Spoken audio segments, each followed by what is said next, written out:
This is a HeadGum podcast.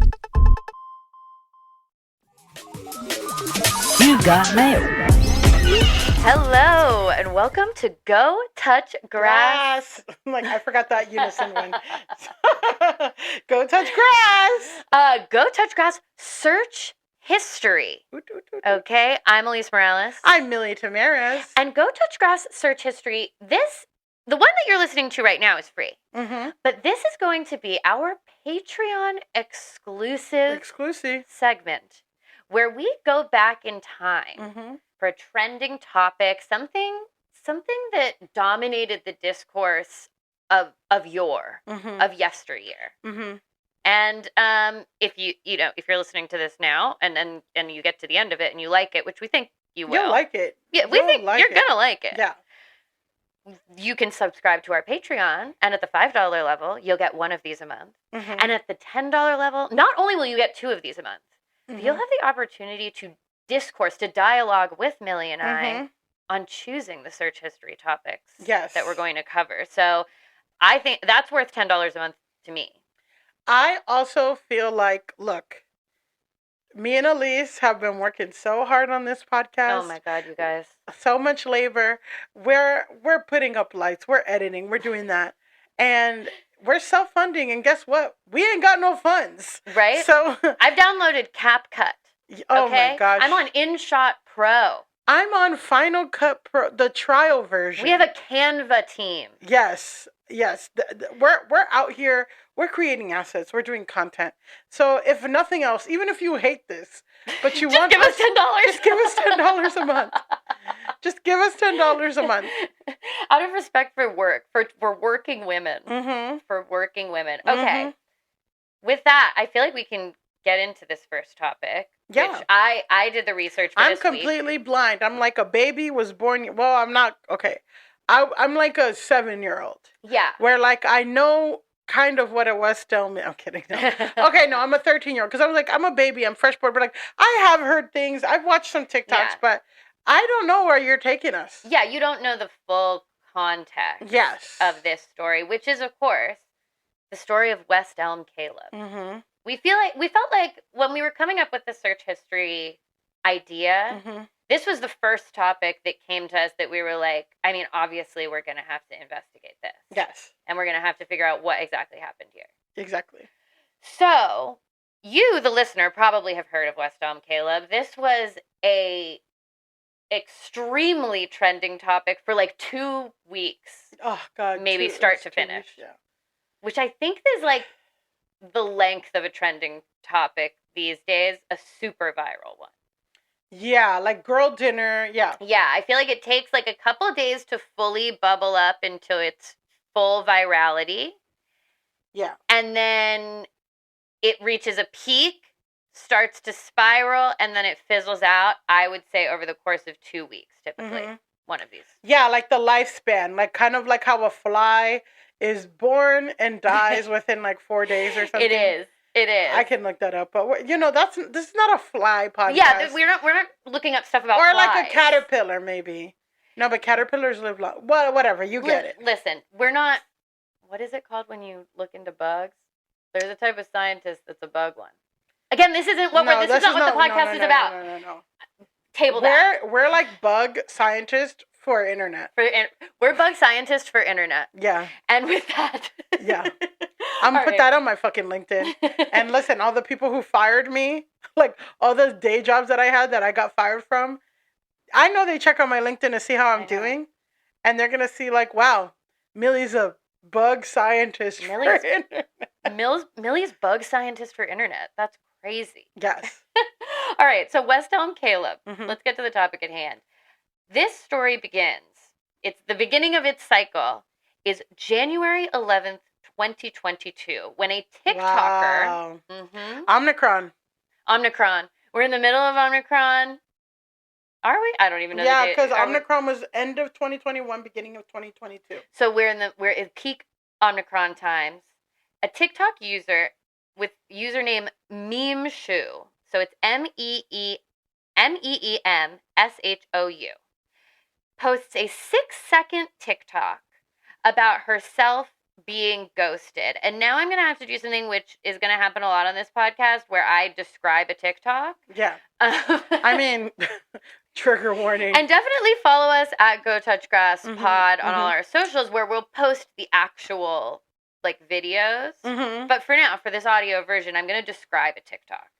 The TikTok is user meme shoe with the text, him, great first date, I like you. There's music playing behind it.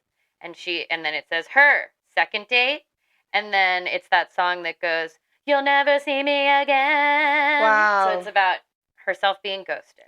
And the implication is that they had sex. I don't know necessarily. It is a 6-second TikTok, so there's not a huge amount of room for any implication. Almost a Vine, not yet. Almost a Vine. So it's really just like you go on a date and he says, I liked you, and then you never talk to him again. And this is the caption. This one's dedicated to Caleb. No hard feelings, though. You were too tall. Which is interesting. It's an interesting reversal. On the discourse. Yeah, on the discourse. Because yeah. She's looking for a short king. Not you don't usually hear too tall. I get it. Like, too tall. There is too tall. There is too tall. But no one talks about that. No one talks about that. Listen, I talk to guys. I've been recently encountering a lot of duds. And, these guys are like, I'm 6 foot, or like, I'm 6'1". Do you like tall guys? Like, how do you feel about tall guys? Or this one guy's like, I'm 5'8". And I'm like, I'm not really like. That's not my thing. It's like, I don't know. It's cool. I get, like, are you going to text me back? Like, that was like, I don't care. Like, okay, cool. You're tall. Or like, okay, whatever. You're 5'8". Like. Are you nice? Are you nice?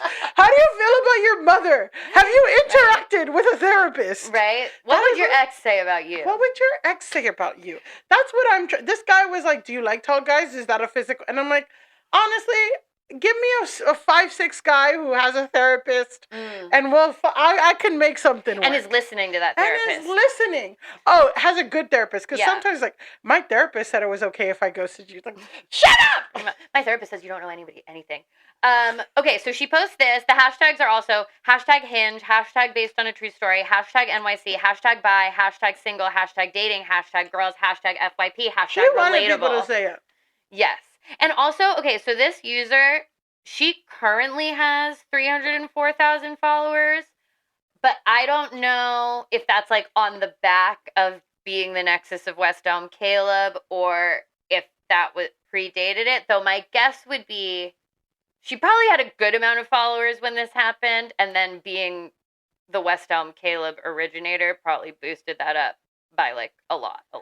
#NYC, #Hinge, #dating, like, you want again, more than 3 hashtags, like, that's kind of the unofficial rule, too, of, like, a social media manager, is, like, more than 3 hashtags, I guess, is a little, like, desperate, but, like, also, like, you want people to see it, which is fine. I also feel like, because caption, and maybe I'm reading this wrong, but I feel like on TikTok, you don't really see the hashtags in the same way because you don't really see the caption. So I think people go a little like wild on with the hashtags on TikTok. I'm sure there's a cool factor to not using that many, but I feel like there's less of a stigma around a hashtag on TikTok because you don't see it. But also, it's all just to say that you want people to see it. Yeah, this wasn't posted to a private account, and my guess would be that this person had a decent amount of followers by the time that this was posted. Okay.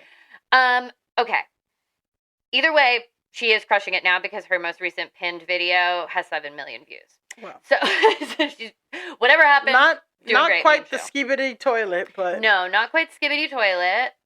Which, if you want to know what that is, you got to sign up for the Patreon. You got to sign up for the Patreon. But anyway, so okay, she posts this, and then it does start getting seen by strangers, and multiple other women reply, West Elm Caleb.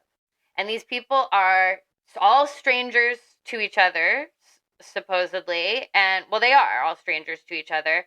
And people start to realize that a decent amount of these women have all dated the same guy named Caleb from Hinge. So between all of them, this picture begins to emerge of this 25-year-old man whose full name is out there, but I'm actually going to spare West Elm Caleb. Yeah, I mean... we don't need to... rehash that, yeah. You can find it if you want. Caleb. He's 25. He's a furniture designer at West Elm, which is just interesting to me because I remember when I first heard it, I just assumed it was a guy who worked at West Elm. I know he worked at West Elm, but I wasn't sure, if he was retail or I thought he was, working in a West Elm store, but it turns out he's a furniture designer for West Elm. He is tall, and he has a mustache. Got him. So, that within, a day or two, hashtag West Elm Caleb has 30 million views on TikTok. The drama has made it to Twitter. It's now also in print media, tabloids. Daily Mail, of course. Yeah, it has fully taken over and become discourse in the rest of the world outside of TikTok. This man is basically being doxxed. People are posting his face, his full name, screenshots of his Hinge profile. One woman in a video that was deleted, but I kept seeing referenced, posted about what it was like to date him in high school. Oh, God. Now we're reaching. I feel like my way into this, at least, was not that girl, not the original, what do you call it? The Patient Zero? Yeah, the OP. The OG, not Patient Zero, but, the second or third person who posted about story time about Caleb, about how he slept over, whatever, and then she found out that he was on a date with someone else that same day or something. That is probably this other TikToker, Kate Glavin. Yes, I think that was the one. Okay, so yes, she is also one of the people who supposedly dated or did date West Elm Caleb and helped to elevate the story too. A dating app called Keepler put up a billboard in New York, basically mocking him. It said red flag, 6'4", mustache, furniture designer. Yeah. So it's getting crazy. 6'4" is tall. That is tall. That's tall. So these, I'm gonna go through the list of West Elm Caleb's crimes, and then we'll check in. Yeah. So the number one crime is ghosting. Okay. Texting or meeting up at least once and then disappearing, never saying anything again. Okay. He did allegedly send at least one person an unsolicited nude. This next one's funny. He recycled a Spotify playlist that he told multiple women he made just for them. Ah! Which is funny. I mean, listen, the fuckboy recipes, they've just evolved. It is, I know, it is funny. I was like, can you see how many people are following a Spotify? No, I'm sorry. I want to hear the crowd. I don't know, but that's a really good question.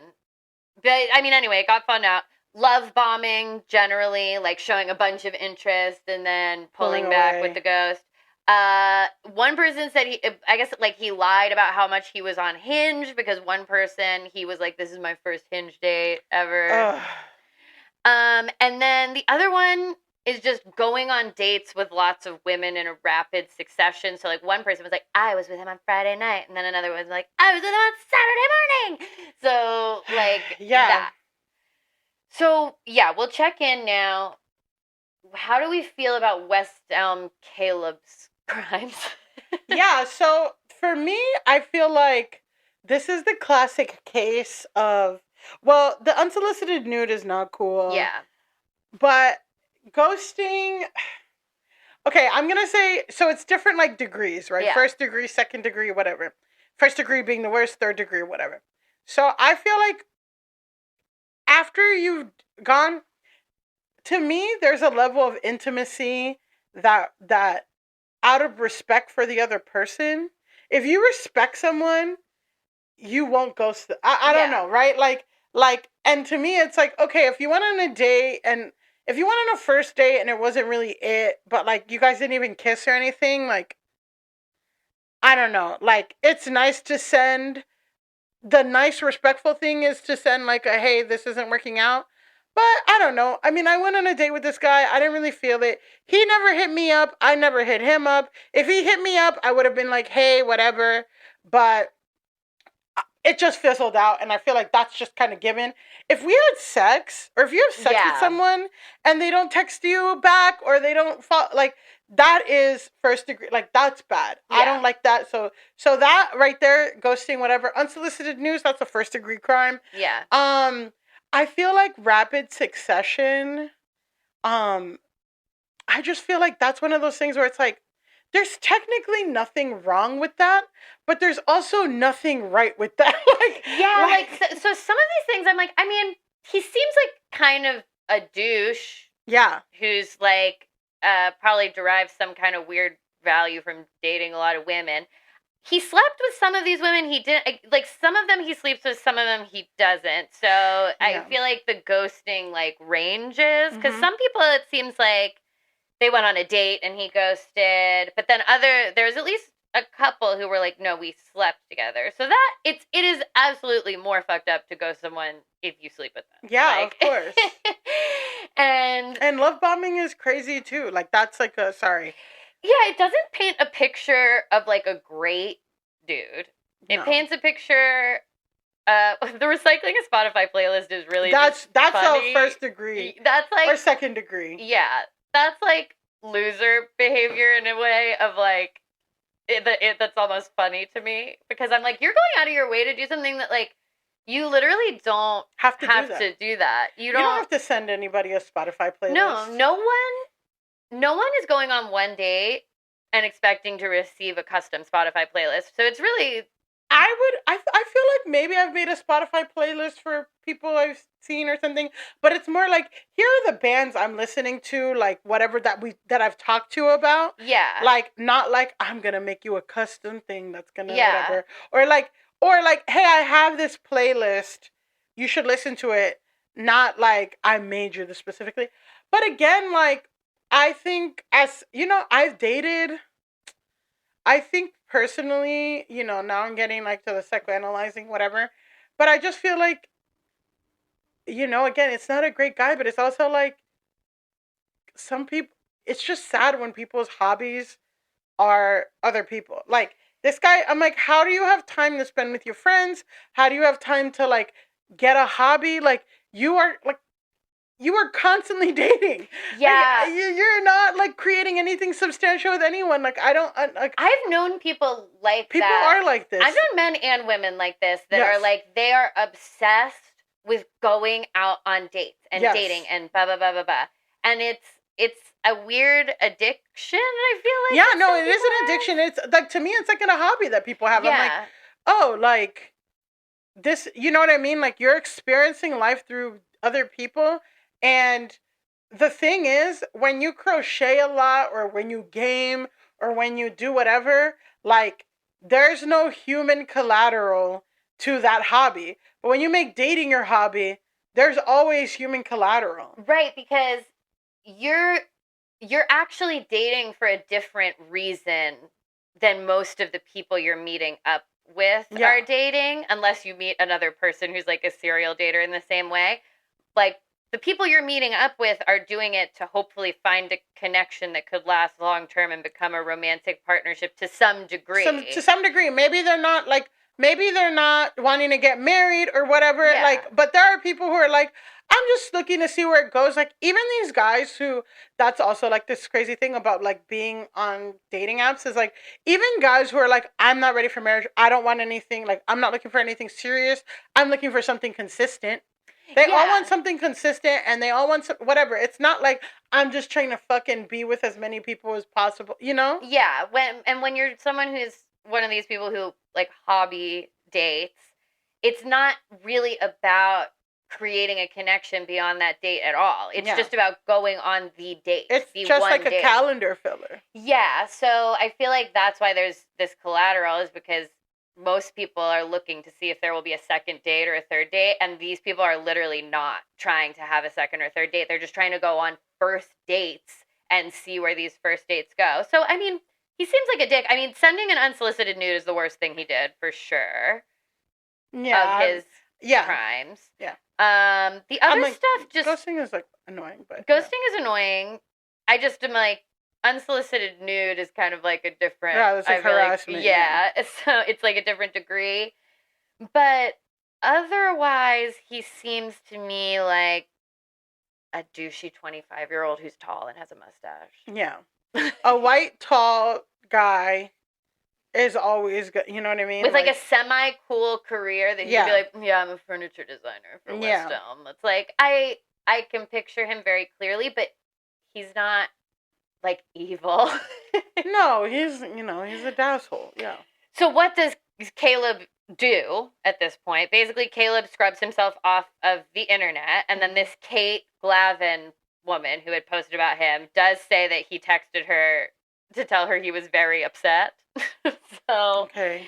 He scrubbed the internet. Another thing that I thought was interesting, just to note, is that this might not actually be as big of a coincidence as it seemed. Because I feel like the reason that this blew up was the idea of like all these women randomly finding each other because of the TikTok and the power of the internet, and it like kind of that gave it steam, was this like novelty of the story about like all these girls being able to find out about this guy online. But actually, because of how the TikTok algorithm works, they might have all been being fed to each other because they were all connected via being in Caleb's phone.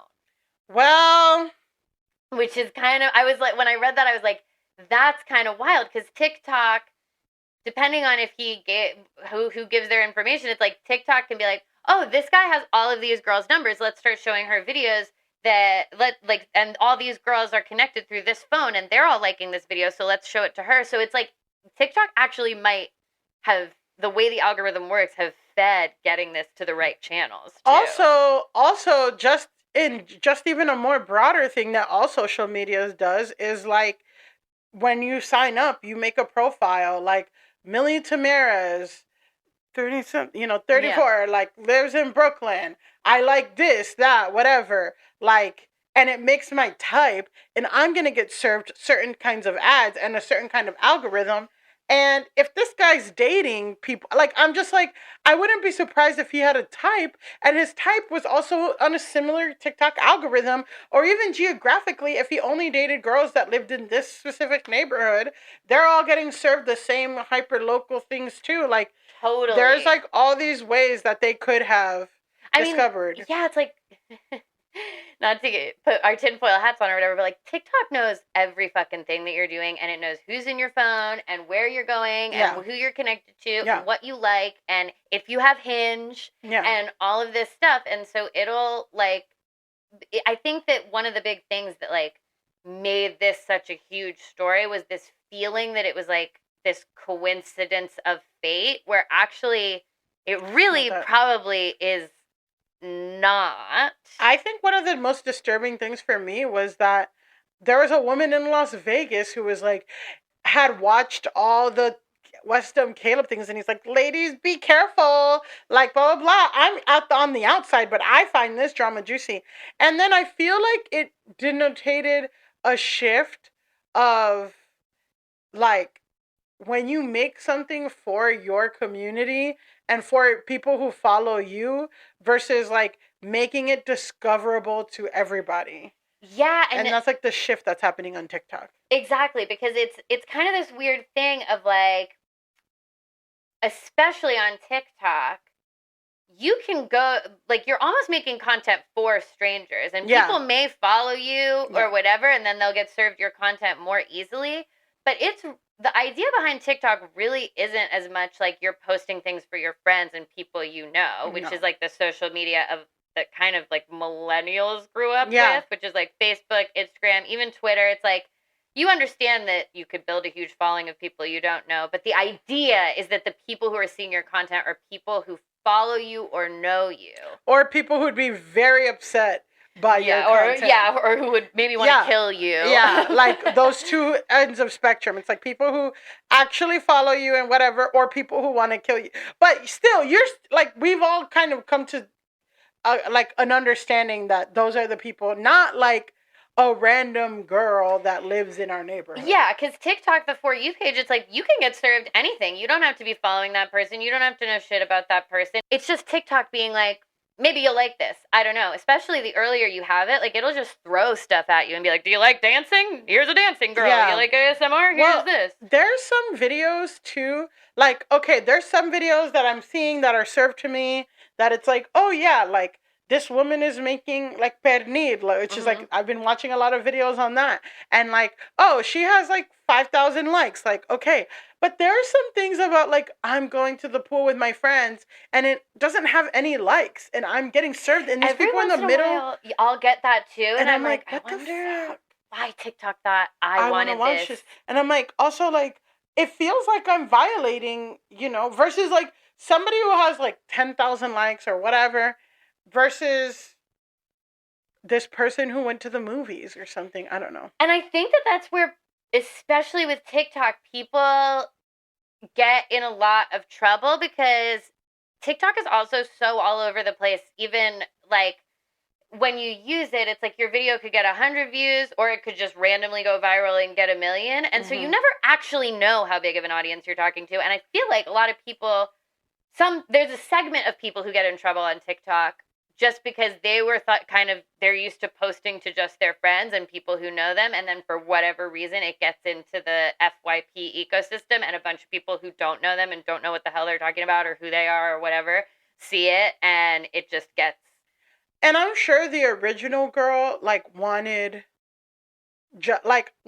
probably a bunch of other girls in New York City being like, maybe not that's West Dumb, Kayla, but like, dude, guys suck, or like this is that just fucking sucks to get ghosted like that after a first date, and you look online to commiserate because just the nature of what we are in society is like our community is online. And you go there for comfort sometimes. Yeah. No, I don't think somebody, and I don't think she wanted somebody. No. She didn't want the Daily Mail to cover it. She didn't want this woman in Las Vegas or people in Australia to know that I don't think that, because even saying just the name Caleb, like, again, it's like dating in New York City. Like, there are so many Calebs in New York City. Yeah. She didn't say anything about West Elm. I don't think that this woman ever could have imagined that video would actually lead to literally billboards mocking this man in New York City. But so that kind of brings us to the backlash to the backlash, which is a segment. We always eventually get to the backlash to the backlash. So basically, this entire situation kind of sparks a conversation about whether or not it's, like, morally justifiable to take kind of a run-of-the-mill douchebag guy and make him infamous on this type of a level.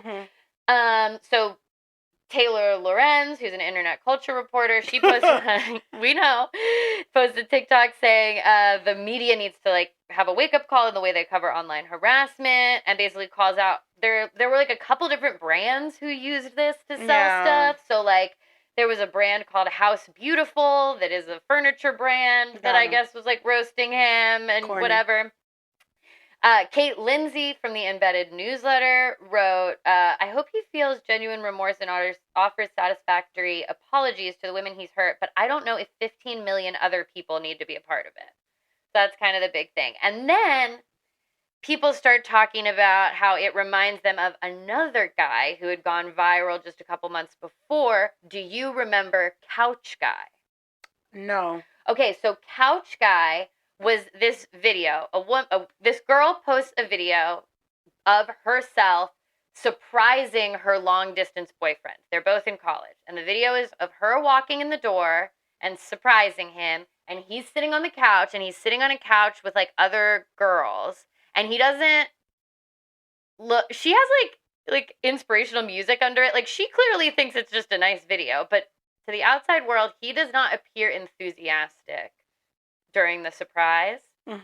And the video goes crazy viral of people being like, one comment is like, red flag, he didn't get up and jump off the couch up and down here, and he didn't get off the couch and jump up and down with excitement, and like, bro, if my dude was on a couch full of girls, I'm walking back out the door. So, and people are doing like body language analysis and like zooming in and being like, his hand is on this other girl's knee, and like they're actually holding hands, and people are being like, he's cheating, he's going what, and the video gets crazy millions of views. It's talked about on The Daily Show, The View. American Eagle advertises a no-effort couch guy Halloween costume. Oh, my God. It gets 64 million views. And the hashtag couch guy gets like 1 billion views or uses. I don't know how you like describe the reach of a hashtag. So this couch guy's name is Robert McCoy, and I say that because he wrote an article called I'm the TikTok Couch Guy, and here's what it was like being investigated on the internet. And this is in Slate, and so I'm going to read this little quote from it. It's like a little bit long, but I feel like it's worth hearing. While the couch guy meme was lighthearted on its surface, it turned menacing as TikTok users obsessively invaded the lives of Lauren, that's his girlfriend who posted the video, our friends, and me. People with no previous desire for internet fame, let alone infamy. Would-be sleuths conducted what Trevor Noah jokingly called the most intense forensic investigation since the Kennedy assassination. During my tenure as couch guy, I was the subject of frame-by-frame body language analyses, armchair diagnosis of my psychopathy, comparisons to convicted murderers, and general discourse about my bad vibes. At the time, the investigation even transcended the digital world.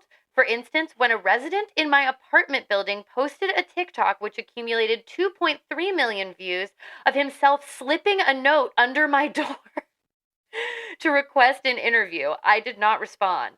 One viewer gleefully commented, even if this guy turned off notifications, he can't escape couch guy. A fact that 37,600 users liked. Under another video, in which hallmates of mine promised to confront Couch Guy once they reached 1 million views, they didn't, a comment suggested that they secretly see who's coming and going from his apartment. That received 17,800 likes. The New York Post reported on and perhaps encouraged such invasions of my privacy. In an article about the frenzy, fanatically trying to determine the identity of the mystery man behind the meme, the Post asked, will the real couch guy please stand up? Meanwhile, as internet sleuths took to public online forums to sniff out my name, birthday, place of residence, and the threat of doxing me loomed over my head. So this guy, and it was really literally, sad. It's scary. Yeah. And to see 17,000 people liking a comment that's like, you should go to his house and knock on his door and fucking find him. And it's like, and all he did was not get up enthusiastically. Yeah, even if every single one of those people was right and he was cheating on his girlfriend, that's not anybody's business. Yeah. You don't know these people. Yeah. It's crazy. Yeah. It's crazy. And so he invoked yet another person, which this is the saddest, craziest one of all. Oh my God. So there was this 34-year-old trans woman who's also a contractor, who went viral. Her name is Sabrina Prater. And she went viral for posting a video of herself dancing in a basement while doing a renovation to Shania Twain's Any Man of Mine. And I couldn't find the video, but I will show you screenshots of it. So this is like a screenshot from the video. The video gets 22 million views, and it went from people basically saying that she has bad vibes. Like, people thought the video was creepy to them because she's kind of dancing in this unfinished basement. People start literally accusing this woman of being a serial killer. She had posted another video with 2 women in the background, and people started calling the police saying that she had kidnapped these women. They were her daughters. Oh my God. People start reporting her to the local police. There's a subreddit dedicated to finding her. TikTok starts flagging her for nudity and sexual content, even though she's not posting that. I mean, all of that seems it's just straight up transphobic stuff where people were like, that's creeping me out. And I'm like, maybe you should examine what's creeping you out about it. What's making you uncomfortable about this video? Also, if you do, actually by nature of TikTok, it's really easy to not view things you don't want anymore. It's so easy. You just swipe up, and TikTok, the reason why the TikTok algorithm is so good is because it knows what you don't like. Yeah. And then you won't see it again. It's not like Twitter where it won't show you, it will keep showing you shit that makes you mad. TikTok doesn't do that. I mean, I don't know, but it just, I think it can it shows you stuff that you want to see and want to see. So it does. In completion. Yes. I feel like TikTok does know my shadow in that it knows that I want to see Karen videos, and those do make me mad. Those make I get you mad at the Karen. But it shows you Karen videos, but you'll watch all of it. But it's not gonna show you pro MAGA TikTok, which does exist. Yeah. Like, because that just makes you, that's what I'm saying. Yeah. No, you're right. Every once in a while, I'm not gonna find the Karen that like, whatever. Well, I mean, I guess, so that kind of brings us to the kind of overarching... The red button. Oh, the overarching... Elise admittedly doesn't know how to use Android products, and that's okay. And I'm reading off of an Android tablet, but it's okay. It's okay. It's okay. But honestly, I don't even really need the tablet at this point, because that just brings us to kind of our final thoughts here, which is like, what do we think about, I guess, TikTok sleuthing in general? Well, I feel like it's kind of a slippery slope, and it you know, there's all these things like, again, you know, something that I see that has become a pattern is like, there will be a lady who calls someone a racial slur at something, and then people will find her job and like get her fired or whatever, you know? And then there'll be a picture, like a thing of like a lady kicking people out of like an offense, and then TikTok people will like sleuth to try to solve the crime, which in some ways is like nice and like kind of vigilantism. Yeah. But then it's a slippery slope of like, well, to some people, Tino's trying to jump on Elisa's lap. Sorry, Tino. Sorry, Tino, you can't. We're in your mother is in the middle of a thought, Tino. Stop, Tino. But the thing is, and this is why you can't do shit like that, is because what is a crime to me is not a crime to other, so it's like, I think somebody calling damaging their vendor cart because they're Mexican, or saying a racial slur to a girl trying to go to a pool, I think that's wrong. Yeah. But in that same breath, and that is wrong legally, like those are hate crimes. Yeah. But there are crazy people who think that just being trans and dancing is wrong, or being trans and being a parent is wrong.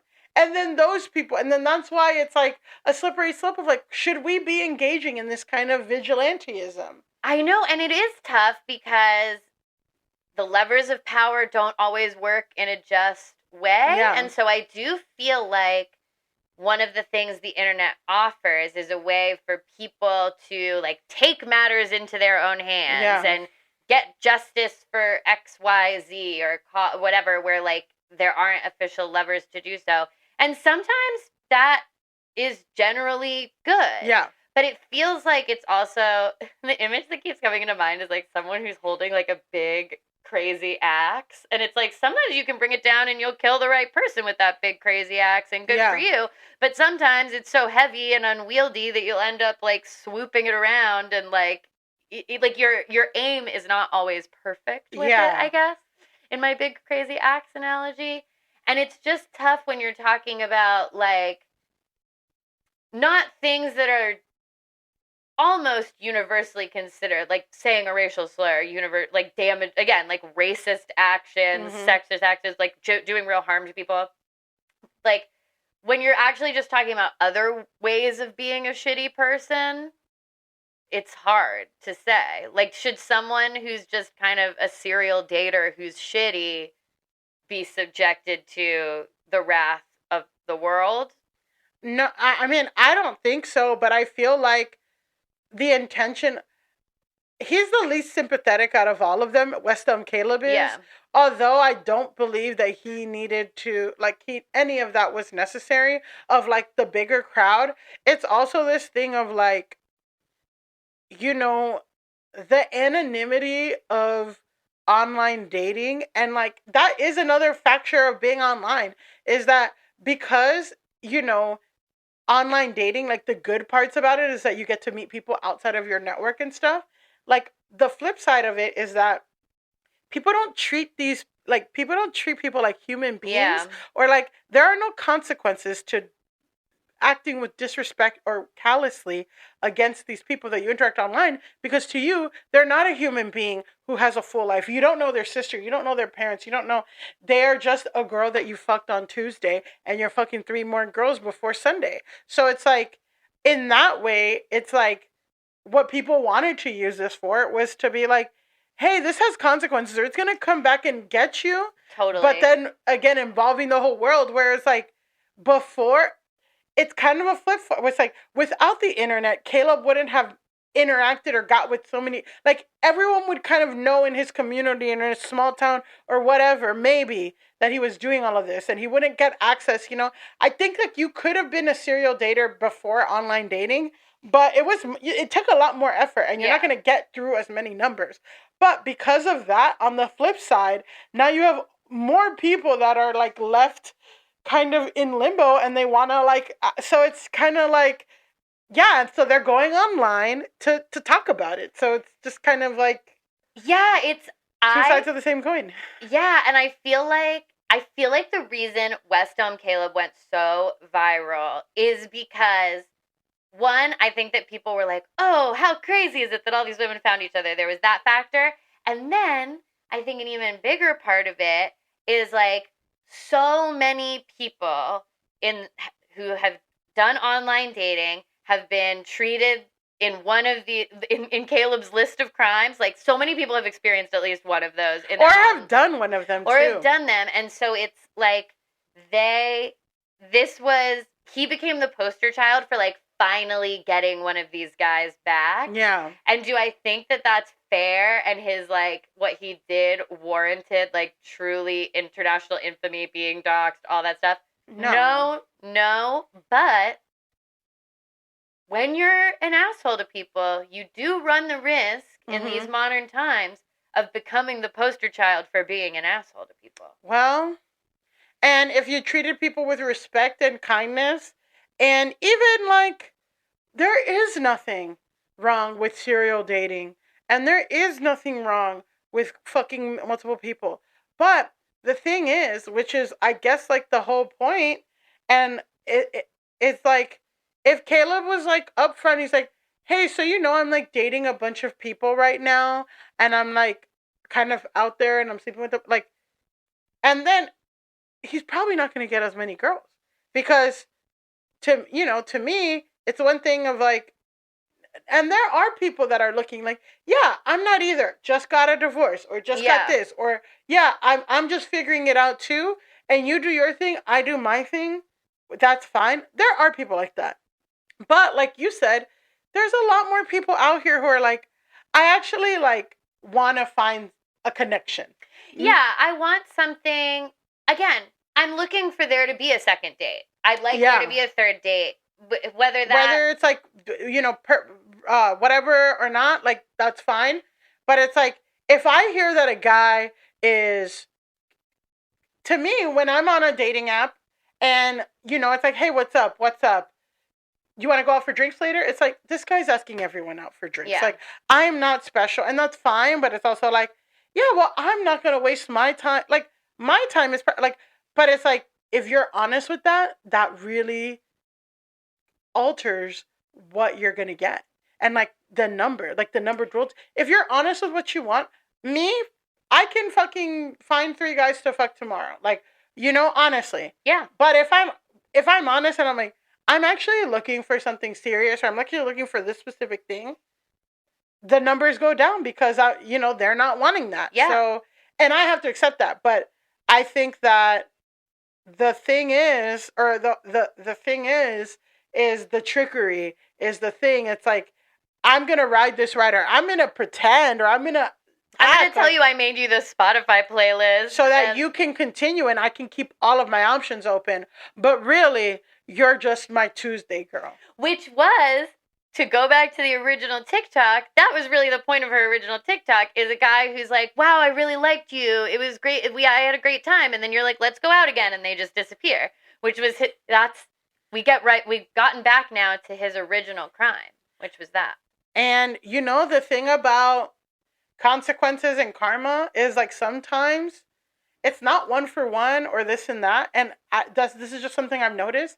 But it's a thing of like, when people don't face consequences right away, they get so emboldened and get so cocky and arrogant and feel like they're untouchable or unreachable that the crimes get more and more egregious, that when it all comes out, it's just like, there's no way. Where if he did that to one girl, whatever, like, and she posted it, if it was Caleb or like a Michael, and no one knew who this guy was, oh, that sucks. I'm sorry for you. Okay, whatever, move on.